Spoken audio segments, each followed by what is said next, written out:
सभी श्रोताओं का रामायण की कथा में हार्दिक स्वागत, अभिनंदन। आज के वीडियो में राज तिलक की तैयारी भगवान श्री राम की आप सभी के सामने प्रस्तुत है। बढ़ते हैं कहानी की तरफ। दूसरे दिन राजा दशरथ के दरबार में सभी देशों के राजा लोग उपस्थित थे। सभी को संबोधित करते हुए दशरथ ने कहा, हे नृपगण, मैं अपनी और अयोध्या वासियों की ओर से आप सभी का हार्दिक स्वागत करता हूं।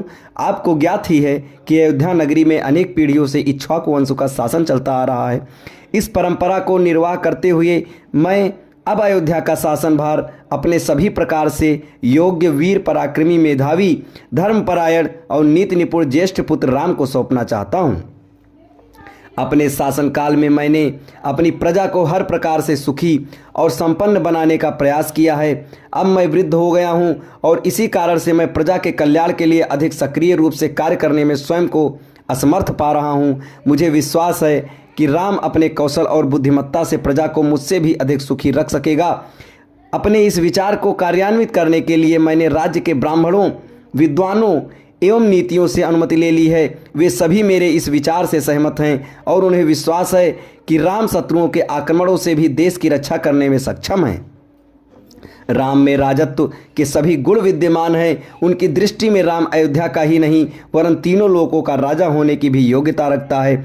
इस राज्य के लिए आप लोगों की सम्मति भी अत्यंत महत्वपूर्ण है, अतः आप लोग इस विषय में अपनी सम्मति प्रदान करें। महाराज दशरथ के इस प्रकार कहने पर वहां पर उपस्थित सभी राजाओं ने प्रसन्नतापूर्वक राम के राज तिलक के लिए अपनी सम्मति दे दी।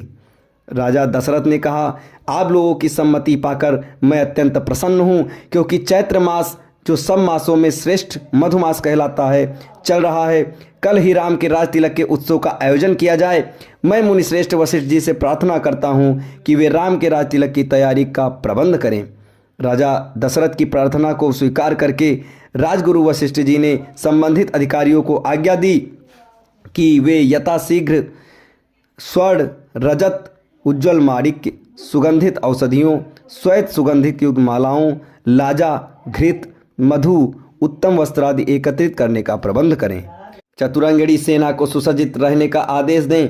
स्वर्ण हौदों से सजे हुए हाथियों, श्वेत चंवरों, सूर्य का प्रतीक अंकित ध्वजाओं और परंपरा से चले आने वाले श्वेत निर्मल छत्र, स्वर्ण निर्मित 100 घोड़े, स्वर्ण मंडित सींगों वाले सांड, सिंह का अछुंड त्वचा आदि का शीघ्र प्रबंध करें। सुसज्जित वेदी का निर्माण करें। इस प्रकार अन्य और जितने भी आवश्यक निर्देश थे उन्होंने संबंधित अधिकारियों को दे दिए। इसके पश्चात राजा दशरथ ने प्रधानमंत्री सुमंत से राम को शीघ्र लिवा लाने के लिए कहा। महाराज की